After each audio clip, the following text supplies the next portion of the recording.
దాదాపు 8 వారాలుగా పోలీసులు పడ్డ శ్రమ అంతా ఇంత కాదు.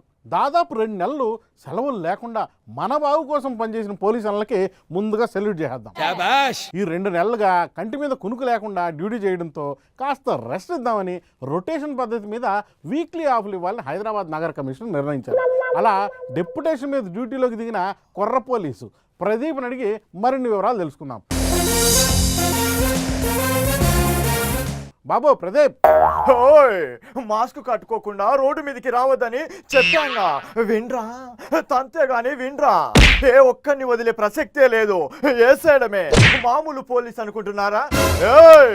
ప్రదీప్ ఇక్కడ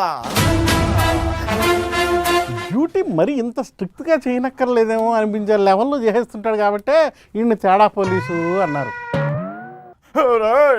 మాస్క్ లేకపోతే కనీసం గుడ్డ కట్టుకో, నీ ఆరోగ్యం కోసమే కదరా 2 నెలల నుంచి చెప్తున్నాము.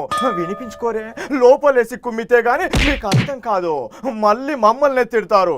గొప్ప చావు వచ్చిందిరా మీతో. బాబు ప్రదీప్, ఒక్క నిమిషం నాన్న, ఇటు తిరుగు స్వామి, ఇటు తిరుగు. చెడు ఇంత రెచ్చిపోకు నాన్న. ఏంటి మాట వినకపోతే కుమ్మేస్తావా? తప్పు నాన్న, తప్పు. కోర్టులు పాడు కొన్ని పద్ధతులు ఉన్నాయమ్మా, ఆవేశపడకు. అవును, నువ్వు ఒక్కడవే ఈ సెంటర్ అంతా డ్యూటీ చేస్తున్నావా నాయన? మిగిలిన పోలీసులు ఏరి?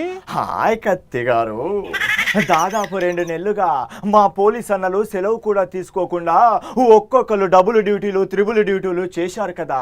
అందుకని రొటేషన్ పద్ధతిలో వీక్లీ ఆఫ్లు ఇచ్చేయమని ఇన్స్పెక్టర్ కు సిపి గారు ఆర్డర్ ఇచ్చేశారు.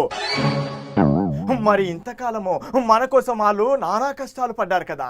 అందుకని ఈ కనిపించని 4వ సింహం ప్రదీప్ వాళ్ళకు రెస్ట్ ఇవ్వడం కోసం రంగంలోకి దిగాడు. నిన్నటి దాకా పోలీసు వాళ్ళు పోన్లే కదా, మనోళ్ళే కదా అని వదిలేసి ఉంటారు.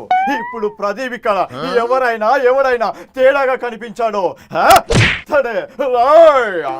అమ్మా అమ్మా, ఈరోజు ఈ సెంటర్లో జనాలకి తడి పడిందే. అవును పాపం 2 నెలలు కంటిన్యూగా డ్యూటీ చేయడం అంటే మాటలైతే కాదు. మాటలేంటన్నా? ఇప్పుడు మనం తప్పు చేసేటప్పుడు పోలీసోడు చూడకుండా ఉంటే బాగుండు అనుకుంటాం.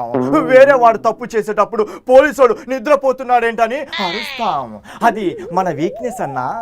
ఎవరి పాపం అనని ఉద్యోగం అన్నా పాపం. అందుకే బాధ్యత గల పోలీసులా బిహేవ్ చేయాలనుకుంటా ఉన్నాను.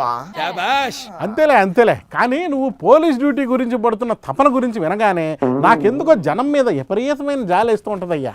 అంతేలే అన్నా, పోలీసులు బాధ్యతగా డ్యూటీ చేస్తారన్నా, నేను తేడాగా చేస్తా. ఫర్ సపోజ్ పోలీసులు చెక్కింగ్ ఉందని బళ్ళు వెనక్కి తిప్పి పారిపోతారు కదా, వాళ్ళ మీద మన కాన్సన్ట్రేషను. మా వాళ్ళు డ్యూటీ చేసే కాడ కాస్త వెనక్గా మట్టిలో ఉండి అట్లా సర్రున వెనక్కి తిరిగే వాళ్ళను పట్టేసుకుంటానన్నమాట. ఈ టాలెంటే అన్నా నన్ను 4వ సింహం చేసింది. అమ్మ పోలీసు ప్రదీప్, ఇప్పుడు ఈ రొటేషన్లో వీక్లీ ఆఫ్లు తీసుకునే వాళ్ళ ప్లేసులో సివిలియన్ పోలీసింగ్ చేసి జనాన్ని చావగొట్టేస్తావు, అంతే కదా? అవును, జనతా కర్ఫ్యూ రోజు నుంచి మనం డ్యూటీలో చేరిపోయాం. అప్పటి నుంచి నిద్ర అనే పదాన్ని నా డిక్షనరీ నుంచి తీసేసా. నిద్ర అంటూ పోతే నేరస్తుల గుండెల్లోనే నిద్రపోతా. మంచాల మీద చాపల మీద పడుకోవడం మన లైఫ్ లో లేదు. అబ్బా, నువ్వు నిద్రపోవడానికి నేరస్తులు ఎక్కడి నుంచి దేవరా నాయనా? Don't under estimate anyone. ప్రతి ఒక్క పోలీసు జనం కోసము, కరోనా చైను తెంపడం కోసము ఎంత కష్టపడ్డారో నీకు తెలుసు కదా కత్తి. సార్ అక్కడ ఎవరో ట్రిపుల్స్ వెళ్తున్నారండి బైక్లో, చూడండి వాళ్ళ సంగతి చూడండి. ఆపండ్రా వాడిని, అక్కడే లోపల తోసేద్దా. చూశారు కదండి, తస్మాత్ జాగ్రత్త. పోలీసులు వీక్లీ ఆఫ్లు తీసుకుంటున్న సందర్భంగా మన 4వ సింహం రంగంలోకి దిగింది. ఒళ్ళు దగ్గర పెట్టుకుని రోడ్ల మీదకి రండి.